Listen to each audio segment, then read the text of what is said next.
Hello and welcome to Boomerang Beyond Wellness and the Habit Your Way workout series, where today's deep dive is into the narrow front squat. And I'm Angela Fischetti. It's great to be here with you today.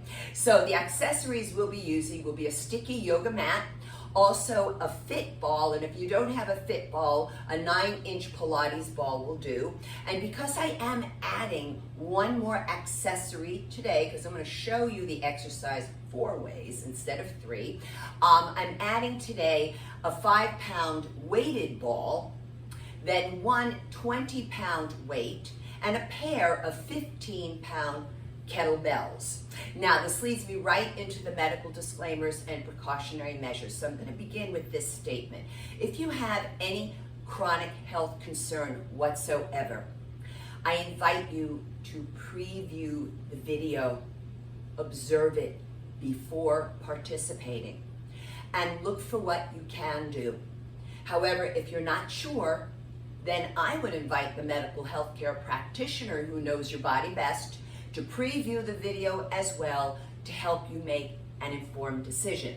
Now, there are specific issues that I'm going to address and give you a couple of suggestions here. So this is the point where I talk a lot and give you the modifications because they're extremely helpful and to keep you both safe and have an effective workout in the long run. So we're gonna go to the mat, the fitness ball, and the weighted ball. They are made out of latex, so if you have a latex allergy, please look for non-latex or latex-free. Now, if you have knee issues, but in particular, bending of the knees, knee flexion. So I'm gonna take you to the wall because this is a squat. So we're gonna go to the wall and I'm gonna sit my back into the wall, bringing my ankles just a little bit forward of my knees. Now I get to control how much I bend the knees, right? The other thing that's really important here is this could be used for those of you who have been told not to bend down and pick up something, not to forward flex the spine. So there is some spine flexion in squat work. So what you do is use the wall and just make sure your back is up against the wall. Now, issues like osteoporosis of the spine may have been suggested not to bend down to pick up something, as well as the postural deviation known as hyperkyphosis. So this is the one where it's a bit of a hunched appearance. Now, what can happen with you folks is if you come to the wall, you might have this forward head posture. So what you do is take a nice thick towel, roll it up, put it directly behind your head, not your neck, because you'll wind up hyperextending that neck. So put it behind your head so you press your head back to the wall. And we want to line up here with the hands to the inside of the high pelvic bone, the high hip bone, and this is called the iliac crest. So from here, I line up with my knees down to my ankles. So for those 4 issues, you can use the wall as an option. Now, moving on with other precautionary measures and medical disclaimers. So if you are medicated or not for hypertension, you have vertigo or GERD, please be careful of doing this with your neck during your workout. You know, just looking down. I find a lot of people when they're working out, they're staring at the floor. And for you folks, I need you to keep your head up at neutral. Also, if you have carpal tunnel syndrome, I do find that a lot of people, particularly with kettlebell work, they do this.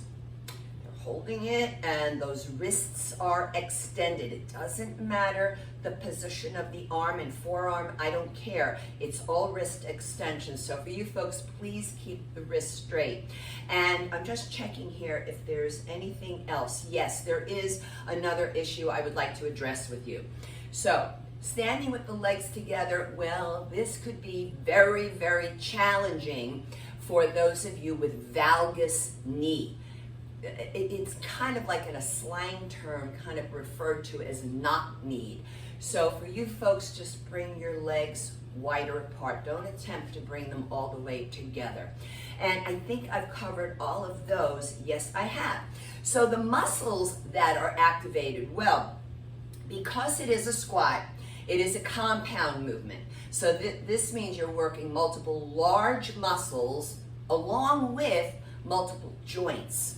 And this is very important because these kind of movements affect activities of daily living, and they're founded in functional movements. So here are some of the muscle groups that are involved here. So as with most squats, we have the gluteals involved, the quadriceps, the front of the thighs, the hamstrings, the back of the thighs. We also, on this particular exercise, have those hip adductors, the inner thighs. Now, because with a front squat, your elbows are bent and you're holding on to whatever you're holding on to, all right? Well, that means your bicep muscles are working isometrically. And when you start getting into the dumbbells and especially the kettlebells, man, there's a lot of work in the forearms, which I love for our population of this particular channel. I'm going to be 67. I want to keep this area nice and strong because it's an osteoporotic site. And also, the deltoid muscles are working as stabilizers. Plus, you have the other posterior extensor chain, which does include what I said previously of the glutes and the hamstrings, but also the spinal erector muscles, and that basically help to keep us erect, back muscles. So that's a lot of muscles, folks, that are involved here, and that's why I've chosen all these different toys for us today. Now, what activities of daily living does this exercise affect? Well, you know, just think about the act of sitting, getting up and down out of a chair, getting in and out of your car seat, even a plane seat, and yeah, getting up and down from the commode. All important stuff. And also, of course, climbing stairs. Now, just a gentle reminder for a couple of things here. When you are working out on your own, now this is not a workout, but when you are, feel free to stop and rest whenever you need to. However, I'm not inviting you to quit. So you stop, take a couple of breaths, and then maybe do one more repetition, as this is what will help you get stronger. And also do make sure you keep yourselves properly hydrated with water. However, medical disclaimers again, if you've been advised by a medical doctor to avoid drinking a lot of water, maybe for kidney or bladder issues, please pay attention to that.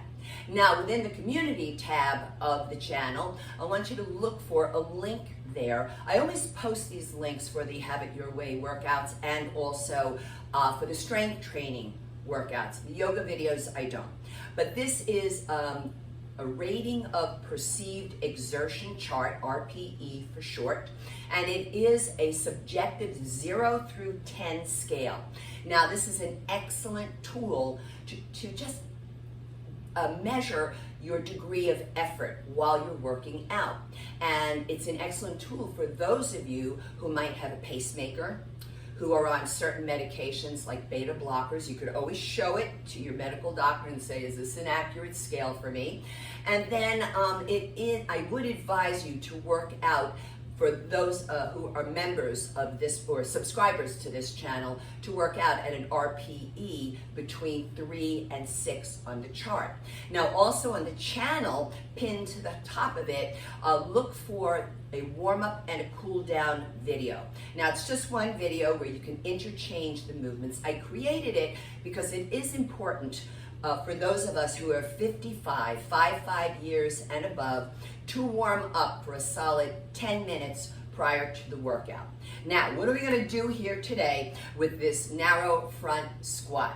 Well, we're going to be doing one set, and a set is a group of repetitions, typically between 8 and 15.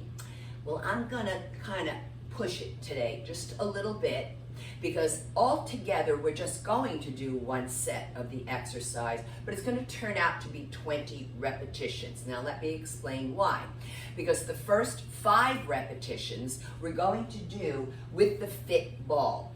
I like to do absolutely no resistance for the first 5 repetitions, and this helps those of you who are new to exercise, new to strength training, but also those of you who have the chronic concerns. So the fit ball is really weightless, but what it does is help you with your form. It adds to your form instead of just haphazardly moving around. It'll slow you down and get you to think about what you're doing.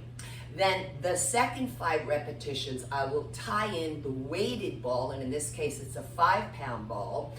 And then the third 5 repetitions will be with the 120-pound dumbbell, for those of you who like the dumbbells, and then another 5 for the last demonstration would be the pair of 15-pound kettlebells. So now we're going to break down how to stand when you're training. So it's called an athletic ready stance. It's going to be basically what I showed you here at the wall. You place your hands to the inside of that high hip bone, that iliac crest, and go for the same alignment, lining up inside hip bone down to the knees, down to the ankles. Do make sure the toes are in the same line as each other. Now I'm going to turn to the side here for you. What I find often is with some females, what they'll do is they'll stand and they'll tip I can't even really do it. They'll tip the pelvis forward. This is called an anterior pelvic tilt. We don't want this. So what we're looking to do is a subtle posterior pelvic tilt. It's also known as a pelvic tuck, and you're drawing the belly button in. So that's your athletic ready stance, folks. So now, let's begin here. I'm going to grab the fit ball for that front narrow squat that has no weight to it, but let's get that form. And let's show you on a diagonal a little bit so you can see what's going on behind me. Now I have to be careful of the microphone, but you do want the ball pretty high up underneath the chin area. So standing in athletic ready stance, belly button is in, chest is lifted. Now I'm lifting the toes inside the shoes on purpose, just my toes, not the balls of the feet. Inhale, I sit back into a chair. Exhale, come up. Take that posterior pelvic tuck, squeeze the glute, squeeze, contract the quadriceps. Now I have the toes lifted because I want to drive up through the heels, working that posterior extensor chain of the body. You inhale and exhale through the nose. I'm going to inhale as I lower, exhale on the effort. Pause right here at the peak of the contraction. Now, we move on to the 5-pound ball, facing you this time, athletic ready, and just adding some resistance now. Sitting back into a chair, inhale, exhale up, pelvic tuck squeeze.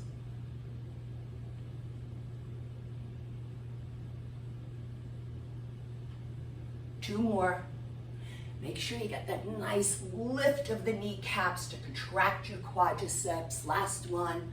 Pause. Slowly lower. Now we move on. For those who are more seasoned, for those who like the dumbbells, I'm going to grab 120-pounder. Careful, I almost hit my microphone. And I'm going to turn now completely to the side. Sit back, inhale, exhale up, pelvic tuck squeeze. Please don't let that be a huge hip thrust. It's a teeny one. Two more. Inhale, exhale up. Pause. One more. Hold here. Careful when you lower the weight down. And now I'm grabbing two 15-pound kettlebells. I am going to face you. I have the hands, the knuckles are touching each other. This is where you're going to feel some back work here too. but not in a bad way, hopefully, right? Inhale, sit back, exhale up, pelvic tuck squeeze. The breath deepens with the heavier weight.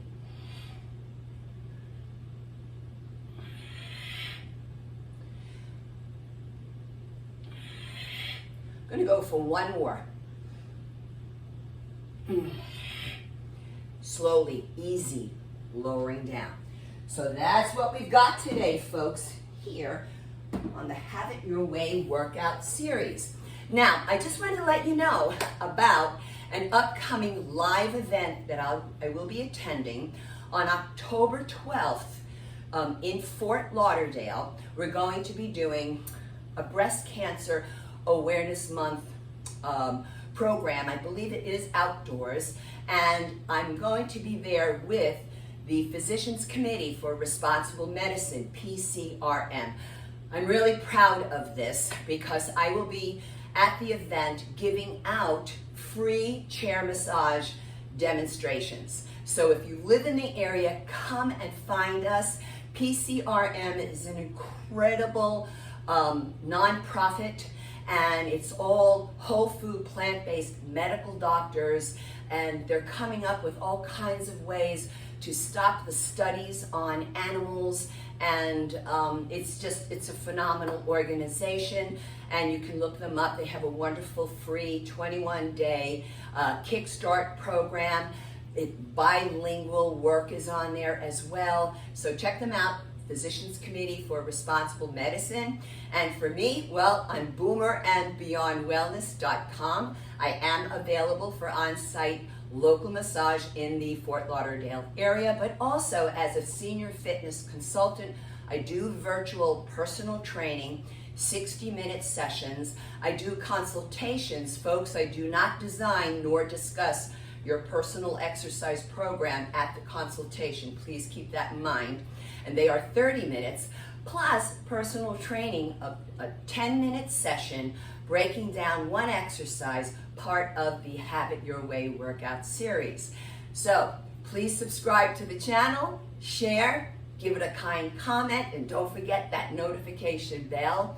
And also, if you would like to receive my free monthly newsletter, you can subscribe by going to my website, boomerandbeyondwellness.com/subscribe. You can subscribe there, and to thank you for subscribing, you will receive, at no cost to you, an exclusive video for those of you who are subscribers to the newsletter. It is a workout that actually you folks helped me create based on the results of some polls I ran regarding this. So a lot's going on at Boomer and Beyond Wellness. Please support the channel and do what you can to spread the word. Until next time, I'm the good vegan, so I'm going to tell you, eat your greens, eat your beans, drink your water, and be well. Thank you.